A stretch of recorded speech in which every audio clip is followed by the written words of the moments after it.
ओम शांति। आज 13 अक्टूबर 2023 के ईश्वरीय महावाक्य सुनते हैं। आज बाबा हम बच्चों से क्या कहना चाहते हैं कि मीठे बच्चे धीरज रखो, अब तुम्हारे दुख के दिन पूरे हुए, अब सुख के दिन आ रहे हैं। निश्चय बुद्धि बच्चों की अवस्था धैर्यवत रहती है। जिसके अंदर निश्चय है उनकी अवस्था बिल्कुल धैर्य रहेगी।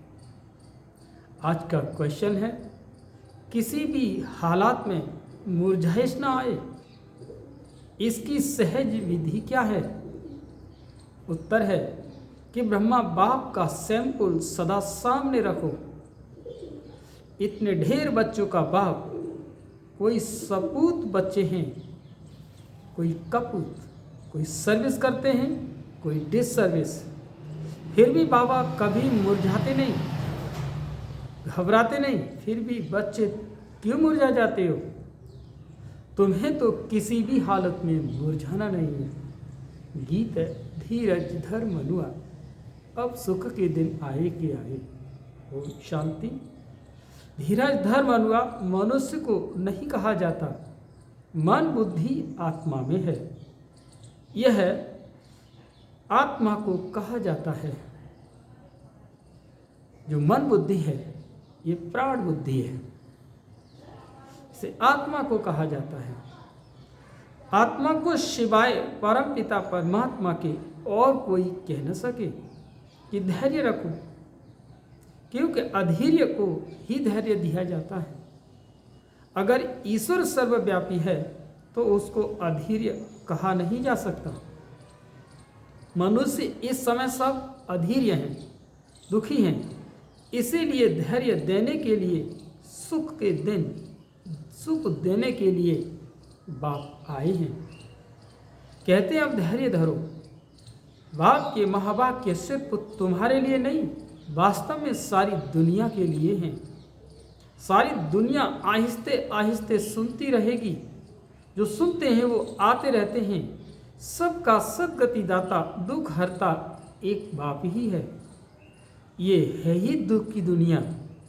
बच्चे समझते हैं कि हमारे मुक्ति, जीवन मुक्ति के दिन व कलयुग पतित दुनिया से छुटकारा पाने के दिन हैं। तुम्हारी बुद्धि में है सो भी नंबरवार पुरुषार्थ अनुसार। सबको ये धैर्य नहीं है कि अभी हम इस दुख की दुनिया से छुटकारा पाए अपने सुख धाम जाएंगे। तुम बच्चों को भी ये स्थायी निश्चय रहना चाहिए कि हमारे सुख के दिन अब आ रहे हैं।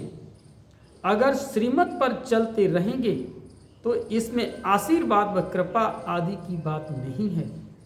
बाप बैठ पढ़ाते हैं, सहज स्वराज्य योग सिखलाते हैं।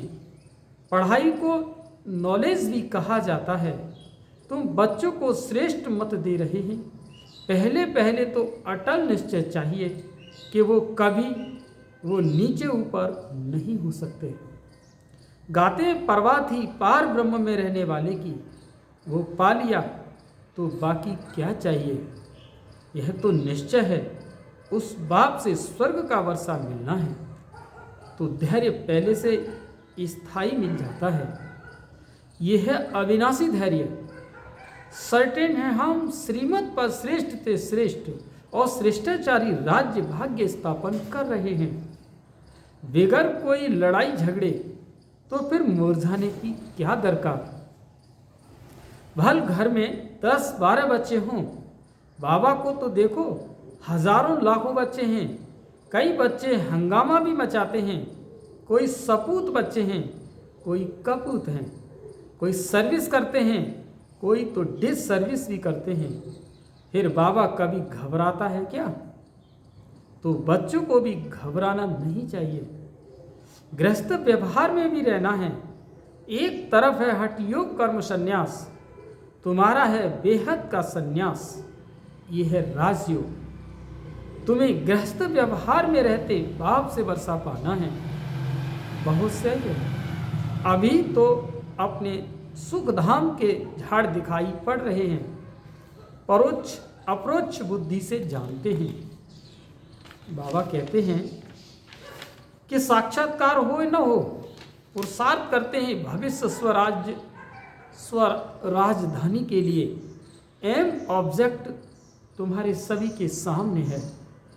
लक्ष्मी नारायण का चित्र देख रहे हो। ऐसे नहीं कि हमको साक्षात्कार हो तो माने, ये तो बुद्धि से समझने की बातें हैं। इन आंखों से चित्र देख रहे हो ना, इन आंखों से फिर यह भी देखेंगे। राजयोग है ना।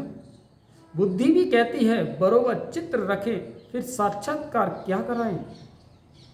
श्री कृष्ण सतयुग का मालिक है ना, शिव परम धाम में रहने वाला है। तुम लक्ष्मी नारायण बन सकते हो। यह है तुम्हारी अहम ऑब्जेक्ट। तो आईने में देखो कि वह दैवी गुण हमारे में कहाँ तक आए हैं। बाप धैर्य तो बहुत अच्छा देते हैं। अब पढ़ना है, राजाई के लिए ज्ञान चाहिए, वो बाप दे रहे हैं। ICS वालों को सबसे जास्ती नशा रहता है। हम बड़े से बड़ा ऑफिसर बनेंगे, यूं तो धंधे व्यवहार में भी करोड़पति बन जाते हैं। बाबा फिर तुमको ये धंधा सिखलाते हैं सट्टा मट्ठा का। तुम बाप को कौड़ियाँ देते हो, उनके एवज में 21 जन्मों के लिए बाबा तुमको स्वर्ग का मालिक बनाते हैं। ये सौदागरी भी है तो पढ़ाई भी है। सिर्फ सौदागरी से काम नहीं, वर्ल्ड की हिस्ट्री ज्योग्राफी की भी नॉलेज चाहिए ना। स्वदर्शन चक्रधारी भी बनना है। जितना पढ़ेंगे उतना ऊंच पद पाएंगे। स्वर्ग का मालिक तो प्रजा नौकर चाकर भी होगी। अभी भी सब कहते हैं है ना, भारत हमारा देश है, परंतु राजा और प्रजा में तो बहुत फर्क है। बाप कहते हैं जितना हो सके ऊंचे ते ऊंच पद पाओ। माता पिता समान पुरुषार्थ करो। समझा जाता है सब तो गद्दी पर नहीं बैठेंगे, फिर भी रेस करानी पड़ती है। नंबर बार पुरुषार्थ अनुसार ही राजाई पाएंगे। जिनका जो पुरुषार्थ कल्प पहले वाला है वो साक्षी होकर के देखेंगे। फिर किसी का पुरुषार्थ ठंडा देखते हो तो तीव्र बनाया जाता है। तुम्हारा तो पुरुषार्थ बहुत ठंडा दिखाई पड़ता है। तुम्हारा ममत्व लगा हुआ है। ट्रस्टी बनाया फिर ममत्व क्यों? तुम श्रीमत पर चलो। पूछते हैं बाबा मकान बनाओ? हाँ क्यों नहीं बनाओ, भले ही आराम से बैठो। बाकी थोड़े रोज छीछी दुनिया है, भला आराम करो। बच्चों आदि की शादी कराओ। बाप कोई पैसा नहीं लेते, वो तो दाता है। सिर्फ बाबा ने इस समय बच्चों के रहने के लिए ये मकान बनाया है। अपने रहने के लिए तो ये शरीर निमित्त बनाया है। जीव आत्माओं को तो जरूर रहने के लिए मकान चाहिए, तो तुम बच्चों के लिए बना रहे हैं। बाबा भी इस मकान में बैठे हैं ना, यह तुम जानते हो।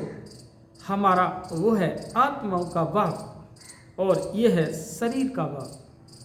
तुमको एडॉप्ट किया है, तुम हमारे बच्चे हो। मम्मा बाबा कहते हो ना, इसको गोद लेना कहा जाता है। प्रजापिता ब्रह्मा को तो इतने बच्चे हैं तो जरूर गोद के ही बच्चे होंगे। तुम बच्चों को एडॉप्ट करते हैं। सरस्वती भी बेटी है ना। यह है बड़ी गुही बातें समझने की।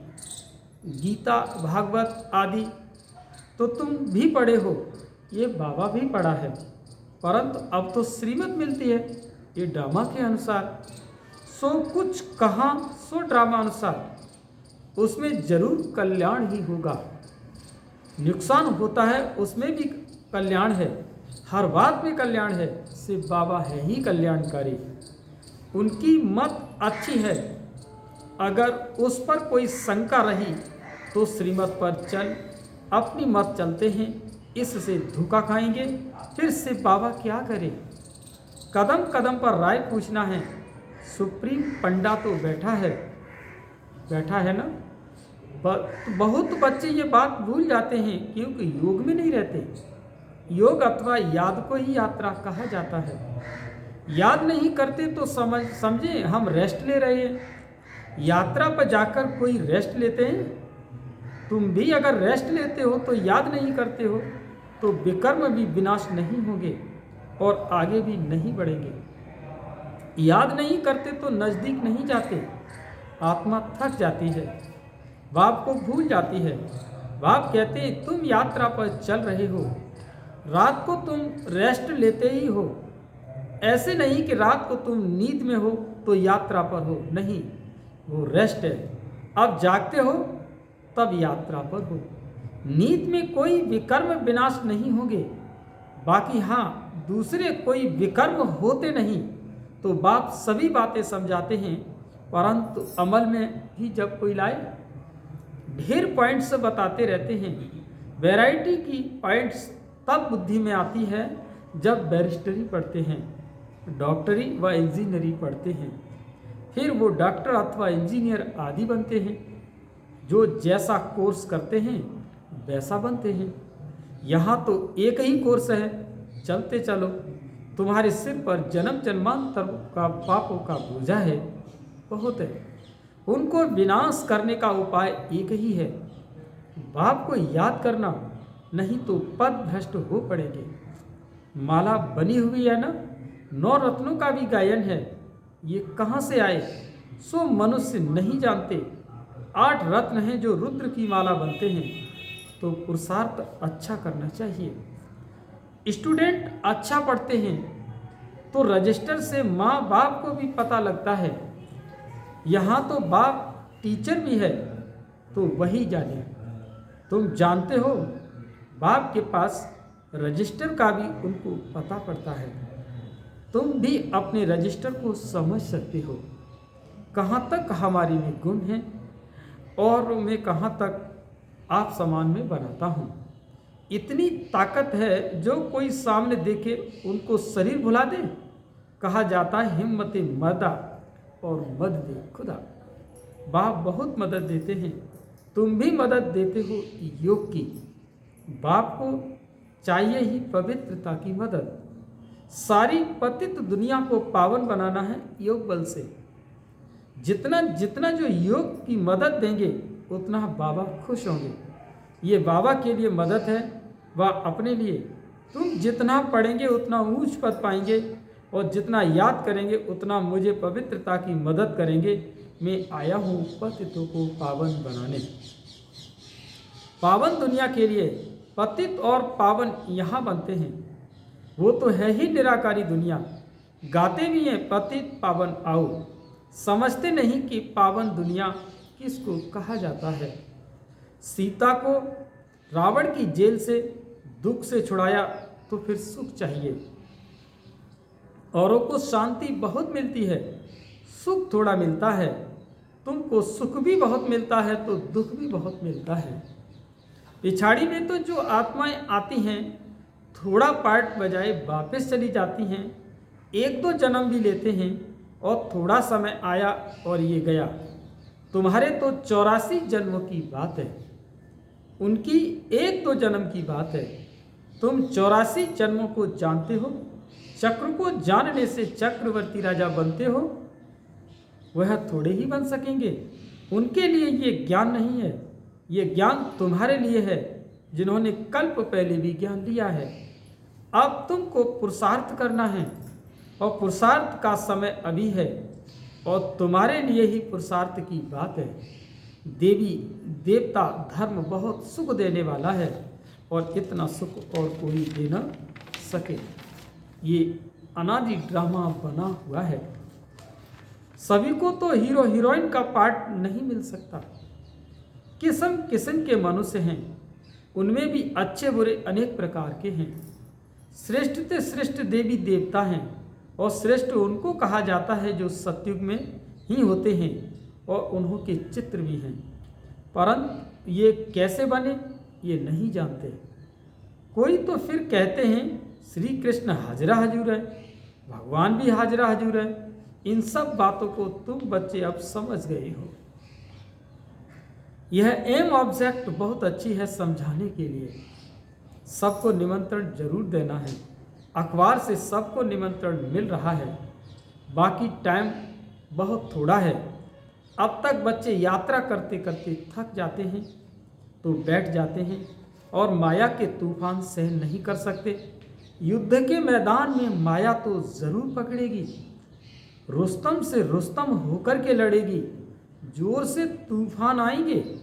फिर कहते हैं जब से ज्ञान में आया हूँ तो विघ्न बहुत पड़े हैं, धंधे में भी घाटा हुआ है। बाबा कहते हैं ऐसे मत समझो कि ज्ञान में आए तब विघ्न पड़े, ये तो दुनिया में होता ही रहता है, इनसे डरना नहीं। कभी चक्र की दशा, कभी राहु की दशा, कभी किसी की दशा बैठती है, चलते चलते फां हो जाते हैं। राहु की दशा कड़ी होती है, माया खा जाती है तो काले का काला बन जाते हैं, जैसे थे वैसे ही बन जाते हैं। माया थप्पड़ लगाए एकदम काला मुंह कर देती। माया की भी जीत होगी, सिर्फ बच्चों की भी जीत हो, फिर तो झट राजधानी स्थापन हो जाए, उस्ताद को भूल जाए तो माया थप्पड़ मारती है। ऐसे रूहानी साजन को सजनी भूल जाती है। यह भी बंडर है ना। अच्छा, मीठे मीठे सिक्की लदे बच्चों प्रत माता पिता बाप दादा का याद प्यार और गुड मॉर्निंग। रूहानी बाप की रूहानी बच्चों को नमस्ते, और हम सभी रूहानी बच्चों की रूहानी माता पिता बाप दादा को याद प्यार गुड मॉर्निंग, नमस्ते नमस्ते बाबा, नमस्ते, शुक्रिया बाबा, शुक्रिया। अब सुनते हैं धारणा के लिए मुख्य शब्द। पहला पॉइंट है योग बल से पतित दुनिया को पावन बनाने में बाप का मददगार बनना है। याद की यात्रा में रेस्ट नहीं लेनी, ऐसी याद हो जो सामने वाला अपना शरीर भी भूल जाए। दूसरा, श्रीमत में कभी भी शंका उठाकर अपनी मन मत नहीं चलानी है। हर बात में राय लेते उसमें अपना कल्याण समझकर चलना है। आज का वरदान है संयोग की शुभ भावना द्वारा रूहानी वायुमंडल बनाने वाले मास्टर दाता भव।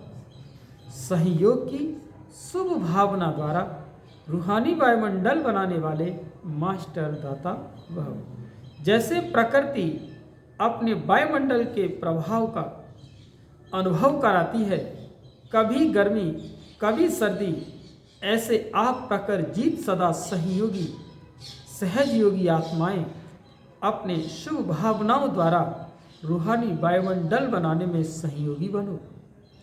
वो ऐसा है, वो ऐसा करता है, ये नहीं सोचो। कभी भी कैसा भी वायुमंडल है, व्यक्ति है, मुझे सहयोग देना है।